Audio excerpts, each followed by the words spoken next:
Él es todo. Alabado sea su nombre. ¿Qué le parece si oramos y ponemos este tiempo en las manos del Señor?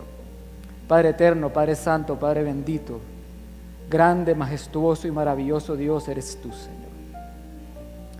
Bendito Dios, nuestra alma te alaba, nuestra alma te bendice, nuestras vidas te glorifican solo a ti, Señor.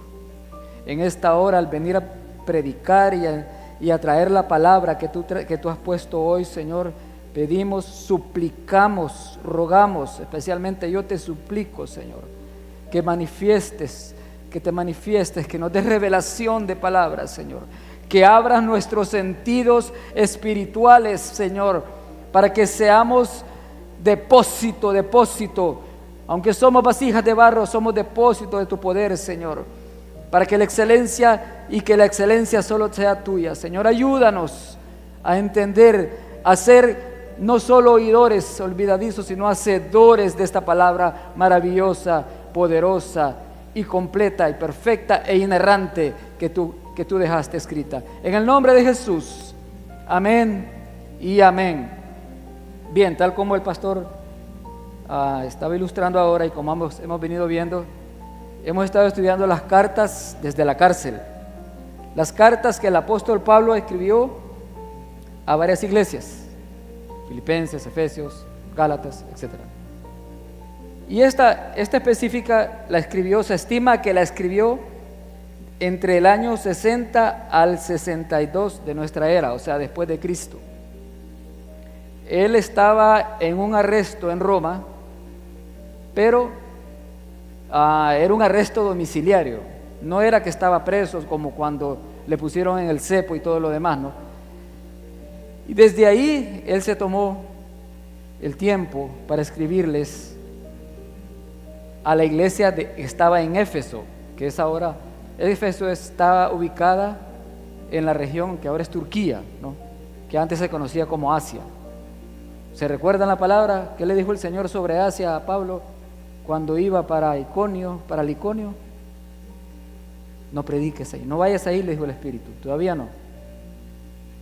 Dios tenía planes y propósitos para esta iglesia, para estas comunidades, pero no era el tiempo de él. Y Pablo, en obediencia, se fue a donde lo apedrearon y dicen que lo sacaron semimuerto. Bueno, por ese sector es que estaba la iglesia de Éfeso. Estaba Éfeso. Y si usted ve su Biblia, esta porción de la carta a los Efesios tiene como título La unidad del Espíritu. La unidad del Espíritu. Ya vimos, ya nos ilustró muy bien el pastor, nos predicó la salutación, cómo Pablo se dirige a ellos desde el capítulo 1. Hay una parte donde les dice: por la voluntad de Dios, a los santos y fieles en Cristo Jesús que están en Éfeso. Él se gozaba con ellos. Y el 15 dice: por esta causa también yo, habiendo oído de vuestra fe en el Señor Jesús y de vuestro amor para con todos los santos, no ceso de dar gracias por vosotros. El 16, 1:16, haciendo memoria de vosotros en mis oraciones. Él tenía un alto concepto. Los reportes que le venían a Pablo de la iglesia de Éfeso eran buenos, pero como en todo y en todos, siempre hay algo que es necesario hacer notar, en lo cual es necesario exhortar, amonestar. Y aquí ya en el capítulo 4, él se va a dirigir a su pueblo, al pueblo de Dios, a esa iglesia, en este sentido, la unidad del Espíritu. Antes quiero ilustrarles en algo que encontré por ahí. Esto que ven ahí es un papiro del siglo III, descubierto en Egipto, y que ahora está en la Universidad de Yale en Estados Unidos, Yale. Es un escrito de la carta de los Efesios. De ahí salió esto que tenemos ahora. Ese es un extracto de la carta. Creo que le dicen el tomo o algo así, 49 ese. Y eso está escrito en griego. No se los traduzco porque no veo hasta allá, hermano. Son bromas. Esa es un fragmento de la carta de los Efesios encontrado entre el año 200 y 300 de nuestra era en Egipto, y que ahora está en esa universidad como algo muy valioso. Ellos la compraron, la universidad la compró, la adquirió por un precio, no vi cuánto costó. Entonces, todo lo que está en la palabra, haciendo un paréntesis aquí, la palabra del Señor es real. Y poco a poco hemos ido viendo a través de la historia, conforme va avanzando la ciencia, conforme va avanzando la tecnología. Recordemos lo que le dijo el Señor a Daniel: en los posteriores días la ciencia aumentará. Y aleluya, porque la palabra del Señor se cumple. Amén. Se cumplió, se está cumpliendo y se va a cumplir. De lo que está escrito desde Génesis hasta Apocalipsis, dice que ni una tilde va a pasar. Cielo y tierra pasarán, pero su palabra no pasará. Amén. Y nosotros tenemos que estar convictos, convencidos de que la palabra del Señor es verdadera. Y si ustedes van escudriñando en la historia, van buscando ahí en Google, lo que sea, van a encontrar que hay muchas evidencias. El otro día miraba el balcón, en un programa de televisión, el balcón desde donde David miró a Betsabé. Ahí está, en Israel. Ahí está. Claro, ahora es un patrimonio cultural y obviamente religioso de los judíos. Entonces ese es un fragmento de la carta. Pero vamos a la palabra, hermano. Podemos leer del versículo 1 al versículo 3. Dice: yo pues, preso en el Señor, os ruego que andéis como es digno de la vocación con que fuisteis llamados. Vocación no es otra cosa que un llamamiento, que una intención, una inclinación a algo, ya sea por sentimiento o porque usted le nació o porque alguien lo llamó para cumplir, para hacerlo, y usted dijo sí. Veamos. Él le hace un llamado y dice: yo pues, preso en el Señor, os ruego. En otra parte dice: os suplico, por favor, anden dignamente, como dice, como es digno de la vocación con que fuisteis llamado, como es merecedor, como el Señor es digno de que andemos, de que seamos testimonio, de que demos buen testimonio de la obra del Señor en su iglesia. Él está escribiendo a la iglesia. Él está escribiendo a la iglesia de Éfeso, pero eso se lo escribe a toda la iglesia. Eso es aplicable a todos nosotros. Hermanos, nuestro caminar debe ser congruente con nuestra condición de siervos, llamados para servir a Dios en Cristo Jesús. Eso es lo que quiere decir ahí. Nuestro andar, nuestro caminar, nuestro testimonio, nuestra vida debe reflejar, debe estar de acuerdo, debe ser conforme a esa condición que tenemos, que no es otra que la de ser siervos del Señor. Yo soy siervo de Cristo y soy siervo suyo. Y hermano, soy siervo, soy su siervo. ¿Y sabe qué es siervo? Servidumbre, esclavo. En una parte de una de las cartas dice: estimando a cada uno de vosotros a los demás como superiores a vosotros mismos. Usted es superior a mí, hermano. Yo soy su siervo. En el contexto de la palabra, tanto en el Antiguo y el Nuevo Testamento, el término siervo, el término Señor, perdón, de nuestro Señor, somos siervos de nuestro Señor. El término Señor es el amo, el dueño del esclavo. Por lo tanto, mi Señor es mi dueño, yo le pertenezco a Él. Y yo he sido llamado a eso, a ser siervo de Él y de su causa y de su obra. Amén. Entonces ese es el llamado que le hace Pablo a la iglesia. Caminen como es digno. Veamos el 2. Con toda humildad y mansedumbre, soportándoos con paciencia los unos a los otros en amor. Y vemos lo que nos dice el Señor, lo que dijo el Señor en Mateo 11:29 está: llevad mi yugo sobre vosotros y aprended de mí, que soy manso y humilde de corazón, y hallaréis descanso para vuestras almas, porque mi yugo es fácil y ligera mi carga. No tomemos a la ligera esa palabra del Señor. Recuerdan lo que dice antes, el 28, ¿verdad? Venid a mí. Amén. Llevad mi yugo sobre vosotros. Es una petición del Señor Jesús. Es una sugerencia, hermano. ¿Es eso una recomendación? Como las que a veces nosotros hacemos en nuestras profesiones. Mira, yo recomiendo que mejor pague los impuestos antes del 30 porque le va a caer multa. No, ese es un mandato, es una orden. Cúmplase. ¿Por qué dice ahí? ¿Por qué digo que es eso? Porque ahí dice yugo. ¿Sabe lo que es el yugo, no? Es lo que unía la yunta de bueyes, lo que une la yunta de bueyes. Yo no sé nada de eso, de agricultura, cero a la izquierda, pero entiendo eso. Y con eso, el que va arreándolos los dirige, los lleva, para que el surco salga como debe ser, para que se cumpla el propósito por el cual esos bueyes van arando la tierra. También dice que es para mulas, no sé. Llevad mi yugo sobre vosotros. ¿Y esto qué significa, hermanos? La iglesia debemos llevar una vida sometida a Cristo, imitándolo a Él. ¿Por qué? Porque Él dice: aprended de mí que soy manso y humilde de corazón. Isaías dice: como oveja fue llevado al matadero y nunca abrió su boca. Y es cierto,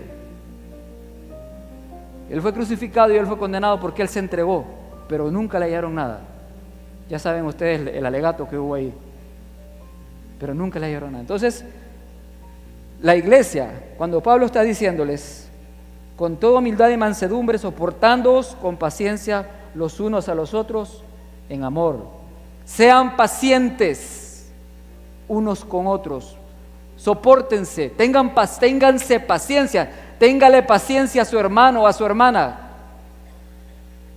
Ya vamos a ver por qué más adelante. Pacientes para soportarse unos a otros en amor. Yo hace año y medio más o menos perdí a mi padre de 87 años y durante 3-4 años tuvimos una lucha con él en su enfermedad. Y si hay algo que se requiere y aquí hay siervos y siervas que han pasado lo mismo, si hay algo que se requiere para cuidar a un anciano ya en el fin, que ya dejó todo físicamente, es paciencia, hermanos. Y no les voy a negar, no voy a venirme a parar aquí a mentirles. Hubo momentos que esa paciencia fue puesta a prueba, dura, madrugadas enteras. Y me llamó la atención esa ilustración que encontré, porque hay una persona sosteniéndole las manos a un anciano ahí, ¿se fija?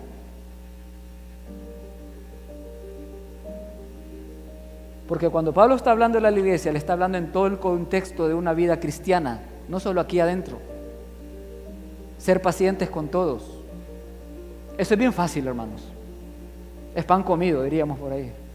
No, obviamente que no. Solo en Cristo Jesús se puede lograr.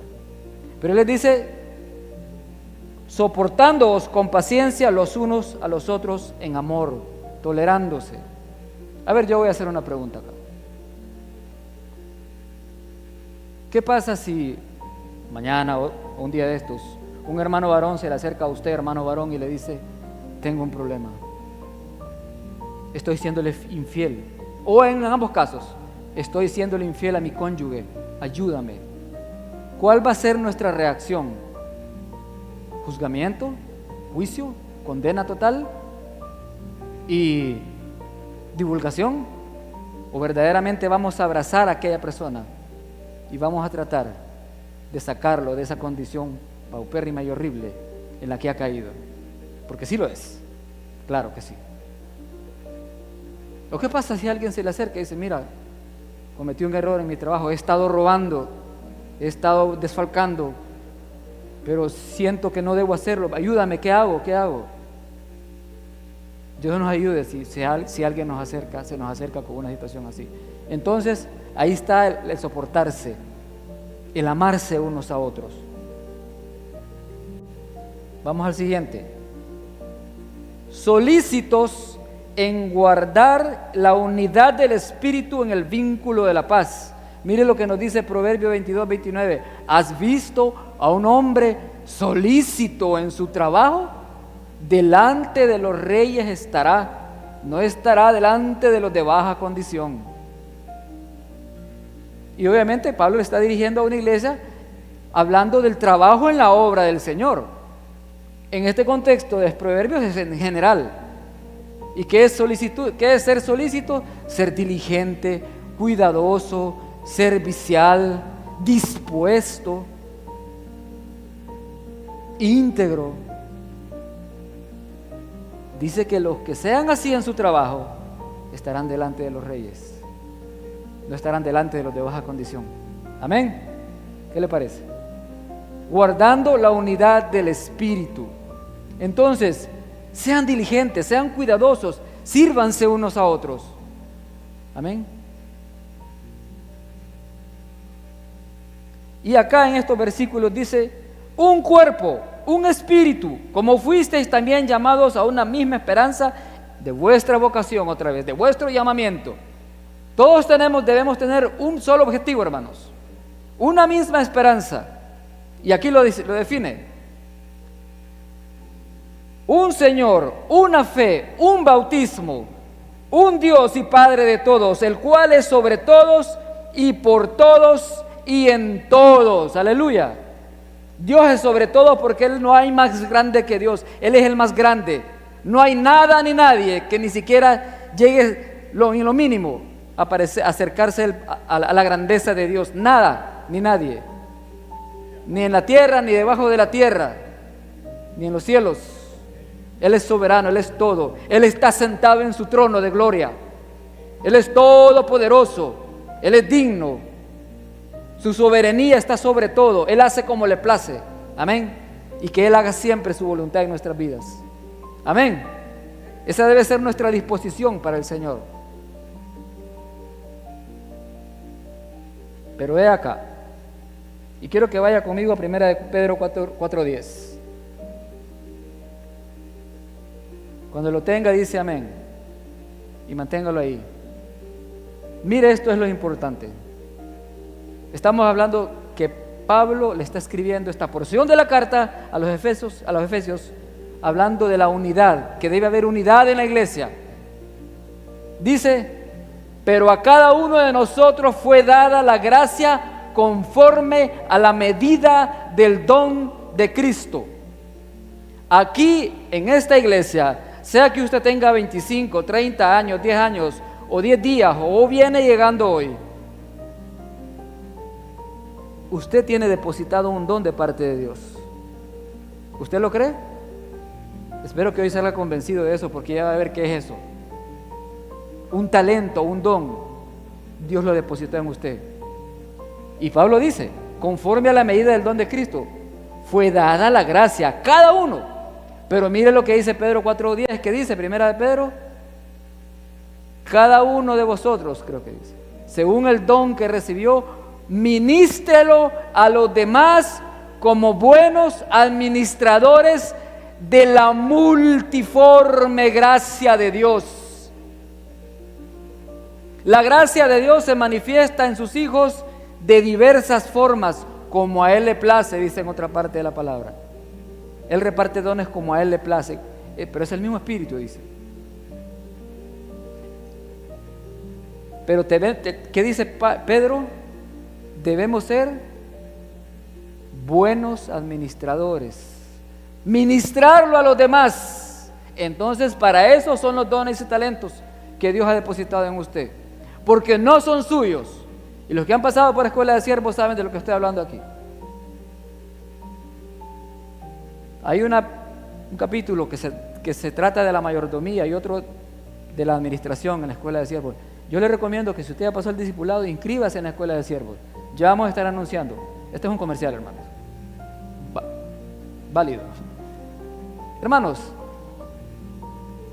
ministrelo a los demás como buenos administradores de la multiforme gracia de Dios. Entonces, entendiendo que solo somos mayordomos y que todo lo que yo tengo, aquí estamos hablando de lo espiritual, pero aquí vamos a incluir todo lo material también. Nada de eso es nuestro, es del dueño. Pero usted es un mayordomo. ¿Y qué es el mayordomo? A alguien que se le delega la responsabilidad. A alguien que se le delega, se le da autoridad. ¿Se acuerda de un mayordomo en la palabra de Dios que hizo las cosas que fue honrado primero. Es una honra que alguien le confíe todo.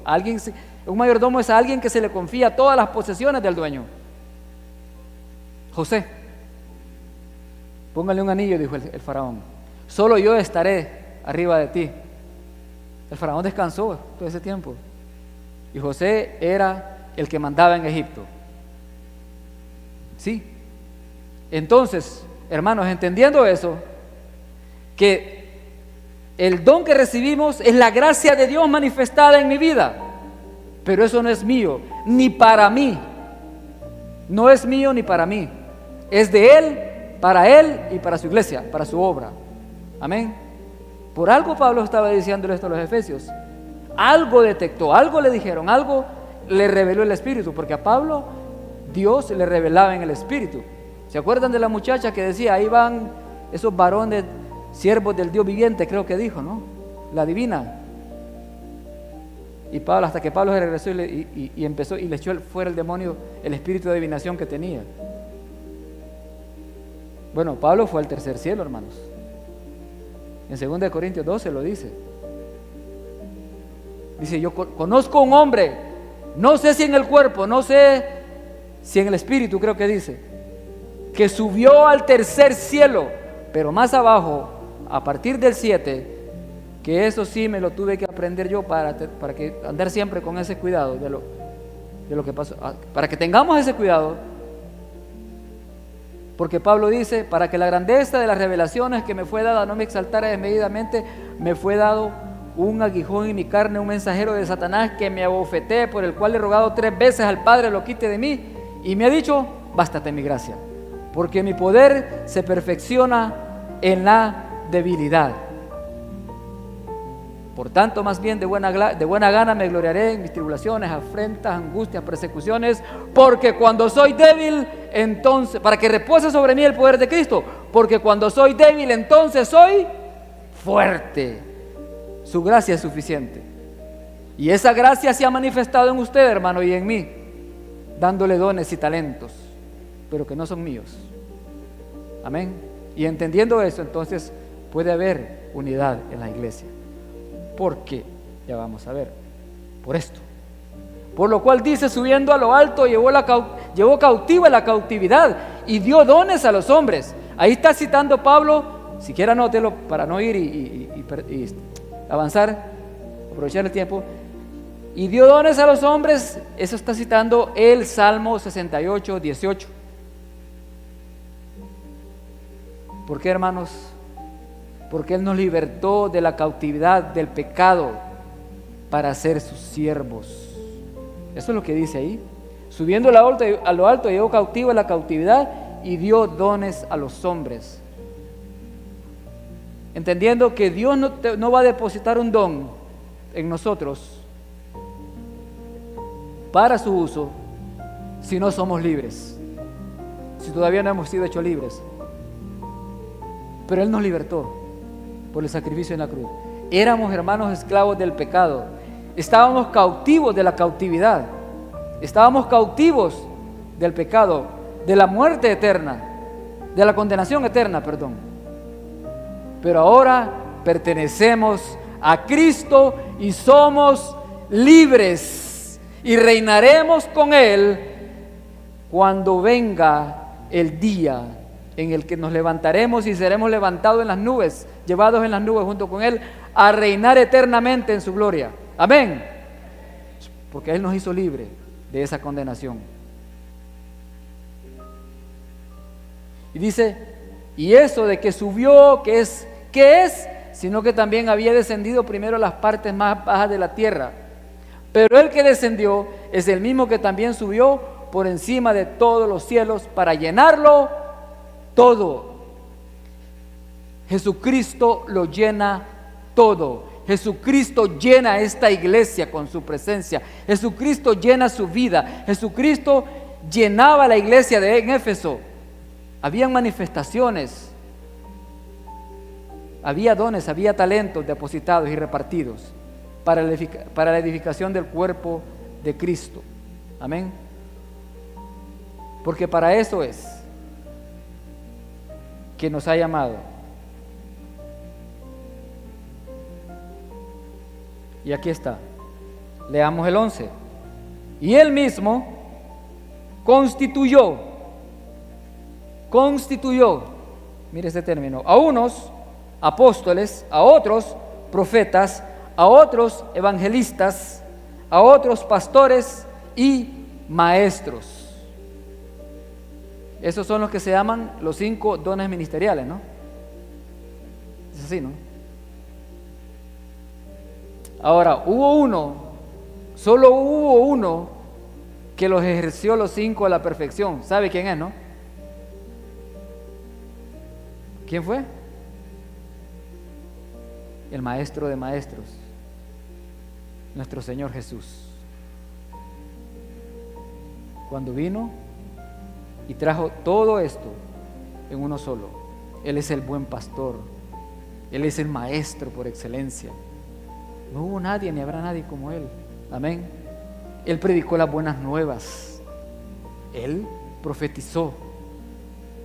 ¿O no profetizó Jesús? Profetizó todo lo que habría de pasar. No quedará piedra sobre piedra, etcétera, etcétera, etcétera. Y Él fue el llamado, el único que era digno, el único que podía hacerlo, el unigénito Hijo de Dios Padre, el único que podía pagar el precio, pagar nuestra culpa, porque nosotros no éramos capaces, aunque nosotros somos los que merecíamos haber estado allá en la cruz del Calvario. Él se dio por nosotros para redimirnos, pagó el precio de estos esclavos del pecado y ahora somos libres por gracia, no por obras. Amén. ¿Para qué? Ahora, Él constituyó apóstoles, profetas, evangelistas, pastores, maestros. El apóstol es el que es llamado a predicar. El profeta es el que habla por otro, dice la definición, el que habla por Dios. El evangelista es el que predica las buenas nuevas. El pastor es el que apacenta el rebaño del Señor. ¿Y qué es apacentar? Llevar las ovejas a los buenos pastos, cuidando de que lleguen a un lugar donde puedan tener el alimento correcto y no el alimento equivocado. Y los maestros, que son los que enseñan la palabra, pero también se encargan de dar la verdad de la sana doctrina de Dios, que solo está aquí. No hay otra verdad. Esta es la verdad, inspirada por el Espíritu Santo de Dios a 40 hombres santos, escrita aproximadamente en un lapso de 1500 años, cuando no había ni la nube, ni Google, ni USBs, ni bibliotecas, ni archivos, etcétera, etcétera. Pero hay una cronología, hay una sincronización en la palabra que solo así. Figúrese usted cómo escribió Moisés, o cuándo y cómo escribió Moisés los libros que él escribió, desde Génesis hasta Deuteronomio. Especialmente el Génesis. Es pura revelación. Es pura revelación. Bueno, nosotros tenemos aquí lo que acabamos de ver. Tenemos una referencia. Pero Moisés no tenía nada. Escuché un hombre por ahí, estudioso y todo, que dijo que de repente Moisés, en aquellos 40 días, en el éxtasis, en la montaña, que después bajó y no le podían ni ver el rostro, decía este hombre que probablemente el Señor le empezó a mostrar en el principio: yo hice los cielos y la tierra estaba desordenada, vacía, etcétera, etcétera, etcétera. Y aquel empezó a escribir. Es una suposición, obviamente, no lo dice la palabra, pero Moisés lo escribió. Amén. Entonces, ¿para qué constituyó? ¿Para qué repartió dones? ¿Para qué constituyó apóstoles, profetas, evangelistas, pastores y maestros? Para perfeccionar a los santos para la obra del ministerio. El 12 dice: a fin de perfeccionar a los santos para la obra del ministerio, para la edificación del cuerpo de Cristo. Ese es el propósito de lo que Dios ha depositado en nosotros. Ahora Pablo les está recordando esto a los efesios. ¿Por qué? algo pasaba. O los está advirtiendo o los está previniendo para que no vaya a pasar lo que pasó en otras iglesias, porque aquella sí. Si usted ha leído 1 Corintios, váyase al 5 y ve las cosas terribles que hacían en esa iglesia.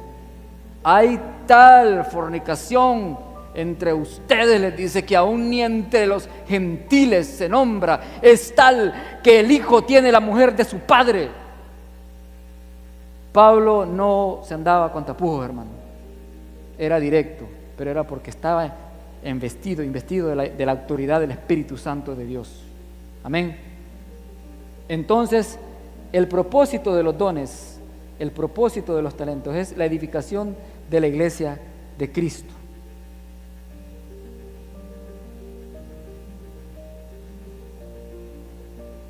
Hasta que todos lleguemos a la unidad de la fe y del conocimiento del Hijo de Dios, a un varón perfecto, a la medida de la estatura de la plenitud de Cristo. Perfecto. Bueno, claro que no somos perfectos. Todos tenemos defectos. Pero hay una condición que nos puede llevar a la estatura de la plenitud de Cristo, y es la obediencia a su palabra. Amén. Segunda de Timoteo 3, 16, 17. En el 17 específicamente, Pablo le dice a Timoteo: toda la escritura es inspirada por Dios y útil para enseñar, para instruir, para corregir, para instruir en justicia, creo que dice, para redarguir, para instruir en justicia, a fin de que el hombre de Dios sea perfecto. ¿Y qué es ser perfecto? Enteramente preparado para toda buena obra. ¿Y qué es toda buena obra? La obra del Señor. Amén. Entonces sí, hay que buscar, esa es nuestra meta, nuestro objetivo. Pero una cosa hago, olvidando ciertamente lo que está detrás, prosigo hacia la meta, al supremo llamamiento de Dios en Cristo Jesús.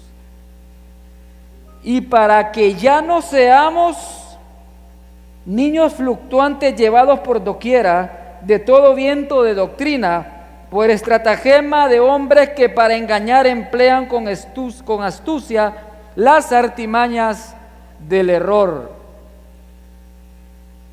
Cuidado.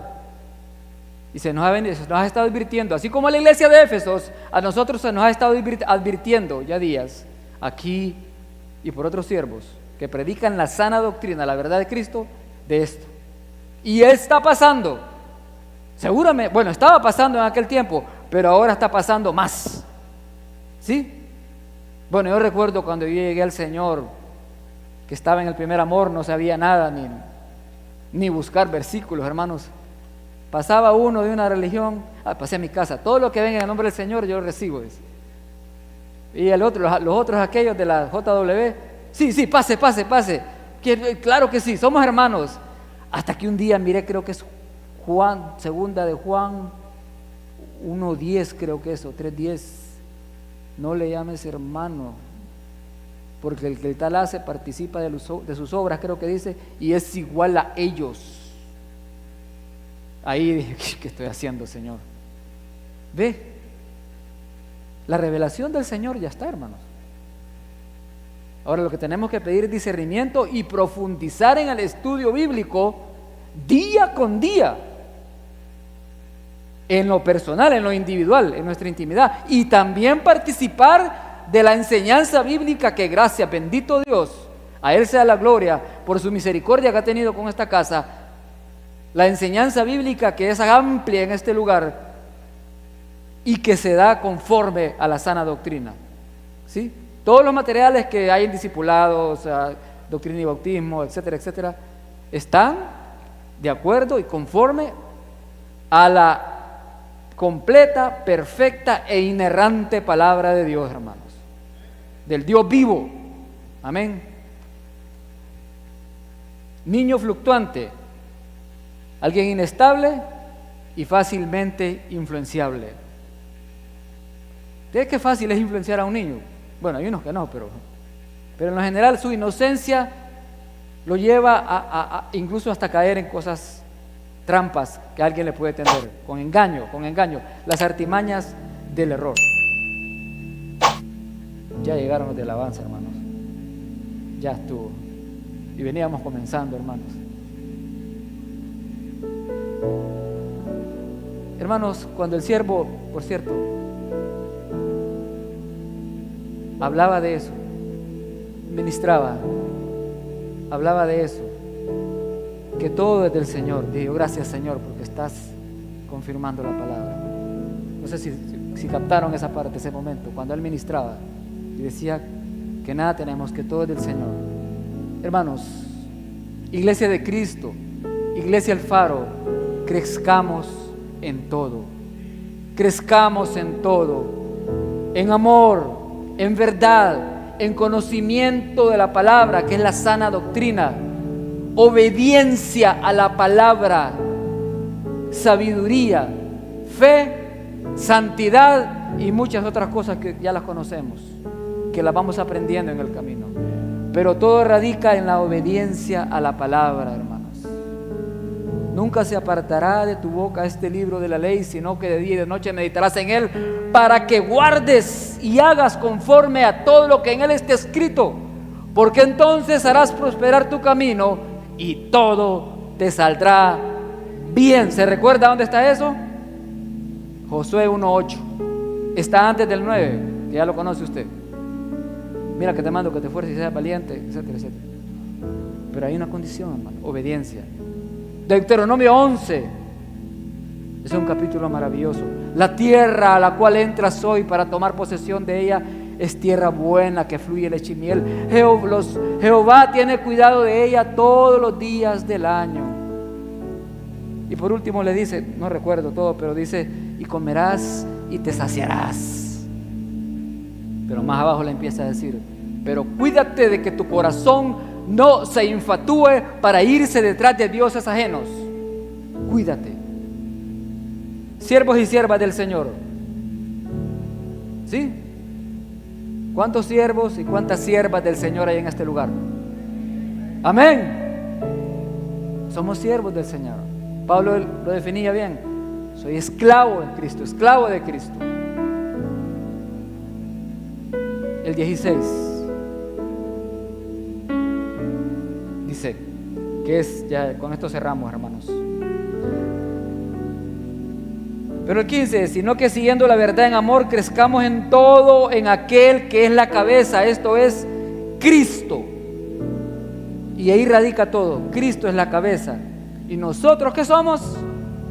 El cuerpo del Señor, el cuerpo de Cristo. Dice el 16, de quien todo el cuerpo, bien concertado y unido entre sí por todas las coyunturas que se ayudan mutuamente, según la actividad propia de cada miembro, recibe su crecimiento para ir edificándose en amor. Ahí radica todo. La unidad. Hoy el mensaje es ese, la unidad. Iglesia El Faro, mantenga la unidad. Yo le quiero decir algo: unidad no significa uniformidad. Yo soy tan diferente al pastor Rubén y él es tan diferente a mí. Soy tan diferente a mi hermano Mauricio, etcétera, etcétera. A mí me faltan un montón de cosas que al hermano le pueden sobrar. Ya detectaron una, ¿va? La estatura. No se rían, hermano, no sean así, hombre, no hagan bullying al que está predicando. Es bueno tener gozo del Señor. Sí. ¿Qué es coyuntura? Pues yo me encontré una descripción ahí con mi falta de conocimiento de esa área. Dice, es una articulación, las articulaciones. Pablo compara al cuerpo de Cristo, que debe estar bien concertado y unido entre sí por las coyunturas, por las articulaciones. ¿Qué pasaría si no tuviéramos articulaciones? No sé. Dice, la articulación es la unión entre dos o más huesos, un hueso y cartílago o un hueso y los dientes. Las funciones más importantes de las articulaciones son constituir puntos de unión entre los componentes del esqueleto, huesos, cartílagos y dientes, para facilitar los movimientos mecánicos del cuerpo. Todo debe funcionar coordinadamente. Debe tener esta iglesia, la iglesia de Cristo y esta iglesia El Faro específicamente, que es a quien se le está predicando hoy, la sana doctrina, debe tener puntos de unión sólidos, fuertes, esas coyunturas, esos vínculos que son el amor, la compasión, el perdón,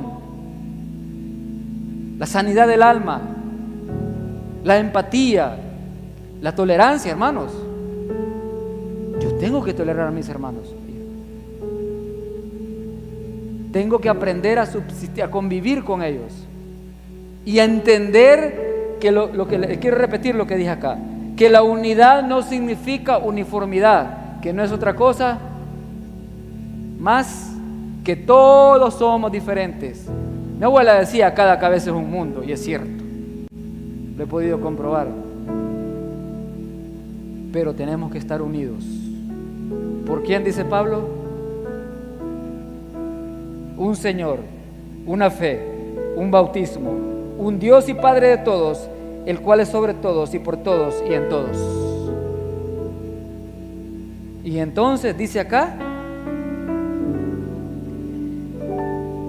según la actividad propia de cada miembro, al final de lo que leímos, recibe su crecimiento para ir edificándose en amor. Una iglesia unida crece en amor, crece.